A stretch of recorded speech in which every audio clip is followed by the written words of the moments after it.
बिस्मिल्लाहिर्रहमानिर्रहीम।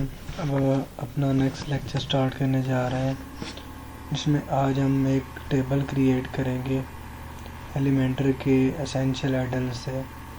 Last lecture में हमने एक पोस्ट क्रिएट की थी, वह पोस्ट को हम होम पेज पे या किसी भी पेज पर कैसे यूज़ कर सकते हैं वो देखा था। वो हम क्या करते हैं, अब हम एक टेबल बनाते हैं। तो सबसे पहले डैशबोर्ड में आ जाएंगे। डैशबोर्ड में आने के बाद प्लगइन्स में जाएंगे, ऐड न्यू प्लगइन्स में जाकर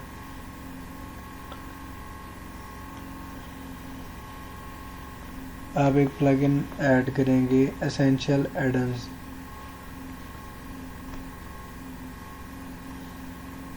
यहाँ पे आप सर्च करेंगे।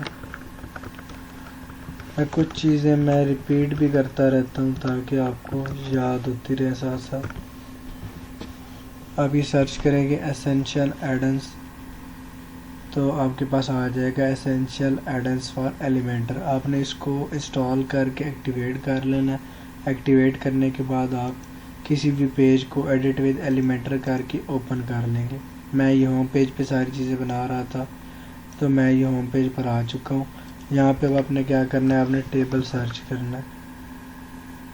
अब आपके पास प्राइस टेबल है जो कि हम बना चुके हैं। ये प्राइस टेबल ये है एसेंशियल वालों का, हम बना चुके हैं एलिमेंटर वालों का। टेबल ऑफ कंटेंट है। अब हम डाटा टेबल बनाएंगे एसेंशियल्स का यूज़ करते हुए। अब ये एक हमने टेबल बनाया है। सबसे पहले ये टेबल का हेडर,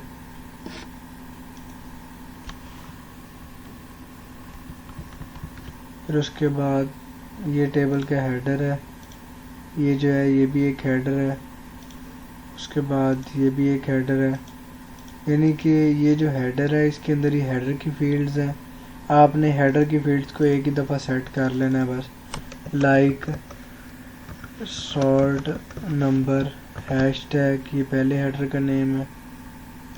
उसके बाद यहाँ पे आप इसको आइकन भी दे सकते हैं। यहाँ पे करेंगे तो आइकन सेट कर लेंगे कोई भी, बट मैं नहीं देना चाहता। उसके बाद सेकंड लाइक मैं रखना चाहता हूँ नेम। उसके बाद मैं रखना चाहता हूँ एज। कोई भी फील्ड्स रख सकते हैं, जस्ट आपको एग्जांपल देने के लिए। सॉरी मैंने कंप्लीट डर नहीं किया। चलिए एज, लास्ट में रखना चाहता हूँ मार्क्स।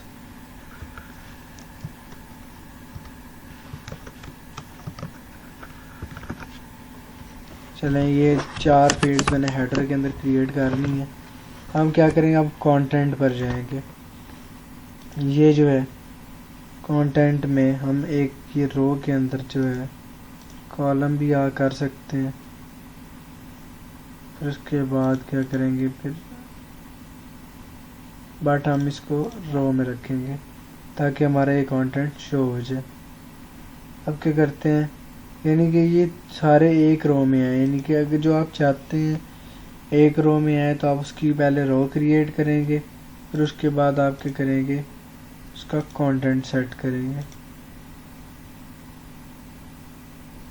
ये देखें, ये रो क्रिएट हो गई। अगर आप इसको कॉलम करते हैं तो ये ख़त्म हो जाती है।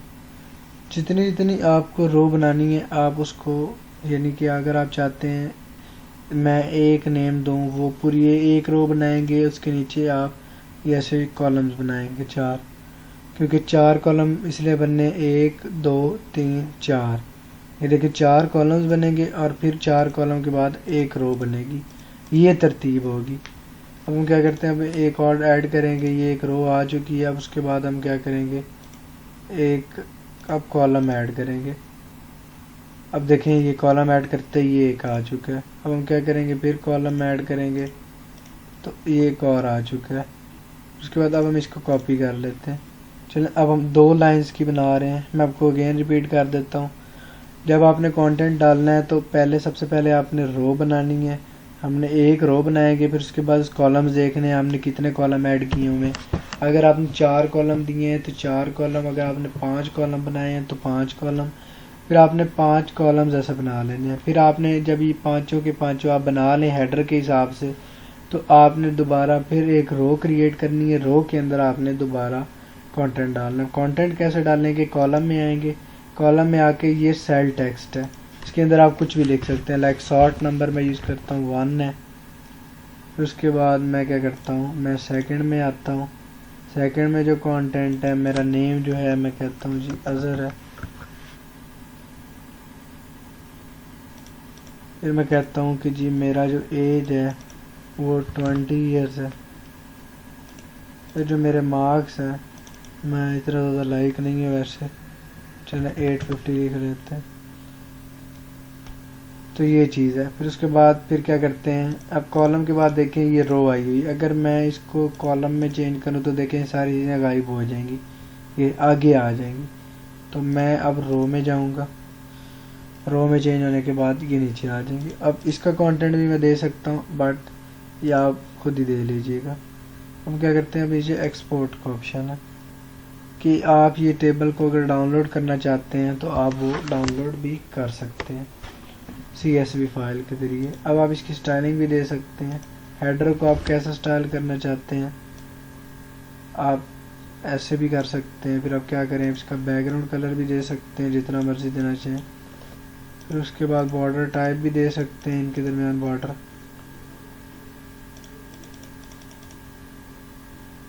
हम दे सकते हैं। बॉर्डर का कलर भी कोई दे सकते हैं। देखिए इनके दरमियान बॉर्डर आ चुके हैं। अब क्या करते हैं, कंटेंट भी कर सकते हैं, टेक्स्ट के अलाइनमेंट भी कर सकते हैं। ये देखें सेंटर, और सेंटर बुरा लगता है, हम इसको लेफ्ट ही रखेंगे। अब हम क्या करते हैं, कंटेंट स्टाइलिंग पे आ जाते हैं। इसके कंटेंट के कलर्स को लाइक होवर वगैरह पे क्या आता है, तो वैसे कलर जो है उसका कलर रख देते हैं जी ब्लैक में। तो देखें जो ऑड सेल है ये वाला ब्लैक में, ये और में इवन, ये ऑड है ये इवन है।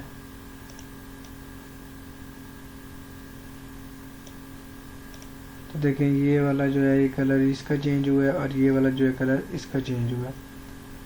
तो उसके बाद बॉर्डर, इनके बॉर्डर भी आप रख सकते हैं सॉलिड। तो देखें बॉर्डर क्रिएट हो चुके हैं, इनके बॉर्डर का भी कलर आप दे सकते हैं।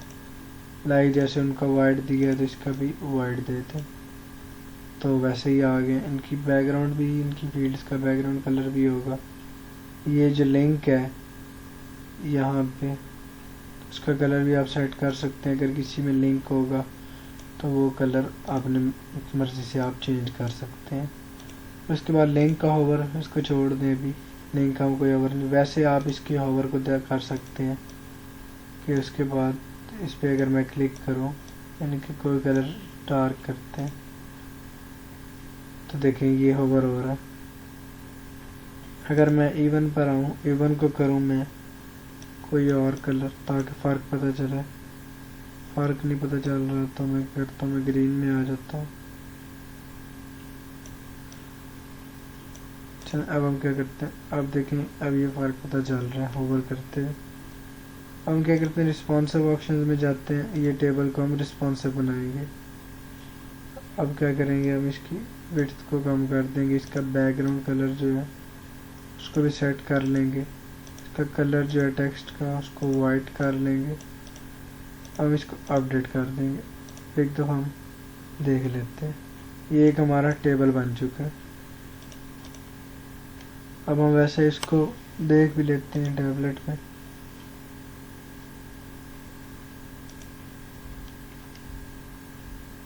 तो टैबलेट में ये हमारा रिस्पॉन्सिव है। तो ये देखिए मोबाइल में ही आ चुका है। तो मोबाइल में देखें जैसे बैकग्राउंड हमने दिए थे ये वैसे ही आया, शॉर्ट नंबर के साथ 1 2, फिर उसके बाद नेम, फिर उसके बाद ये रिस्पॉन्सिव। तो अब हम क्या करेंगे, इसका बैकग्राउंड कलर जो है इनका चेंज कर सकते हैं। बैकग्राउंड कलर अगर आप देना चाहें तो, आप वाइट भी रखना चाहें तो वो भी कर सकते हैं। की विड्थ को भी चेंज कर सकते हैं। बैकग्राउंड कलर यहाँ से आप ग्लोबल में सेट कर दें।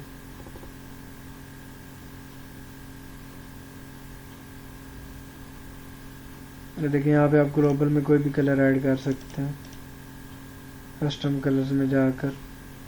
तो इसको अभी ठीक है, अभी जो भी है।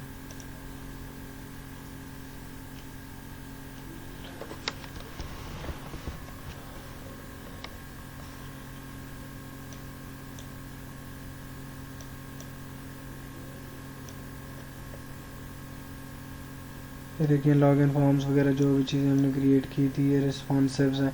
ये साइजिंग वगैरह मैंने आपको खुद इंक्रीज करके बताई थी।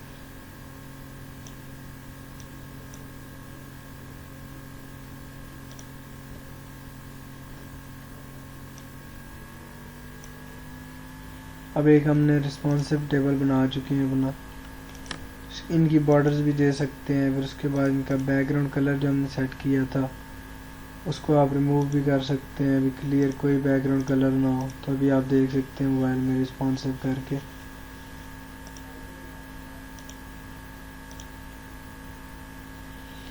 तो ऐसे शो हो रहा है।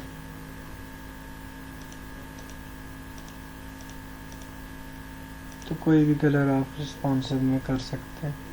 तो ये आई थिंक अच्छा लग रहा है, तो ये ठीक है। कलर स्कीम आप अपनी मर्ज़ी से चूज़ करें। आपको असाइनमेंट यही है आज के लेक्चर में कि आप अपनी मर्ज़ी से डिज़ाइनिंग करें और मुझे व्हाट्सएप पर अपना डिज़ाइन शेयर करें। 0317 ये मेरा व्हाट्सएप नंबर है। आप अपना डिज़ाइन क्रिएट करें, रिस्पॉन्सिव टेबल बनाएं, उसका बैकग्राउंड कलर वगैरह दें, अच्छा सा कलर दें, होवर करें तो कोई इफ़ेक्ट है, और आप मुझे ये बनाकर मुझे व्हाट्सएप करें। क्योंकि टेबल वेबसाइट्स में बहुत ज़्यादा यूज़ होते हैं, तो टेबल्स लाजमी आपने क्रिएट करने, इसकी प्रैक्टिस तो बहुत ज़्यादा ज़रूरी है। तो आज का लेक्चर हमारा इतना ही। नेक्स्ट अब हम मज़ीद कुछ चीज़ें नेक्स्ट लेक्चर में सीखेंगे और आहिस्ता आहिस्ता फिर हम एक प्रोजेक्ट बनाएंगे। उसके बाद फिर हम अपनी ई कॉमर्स की फील्ड को स्टार्ट करेंगे।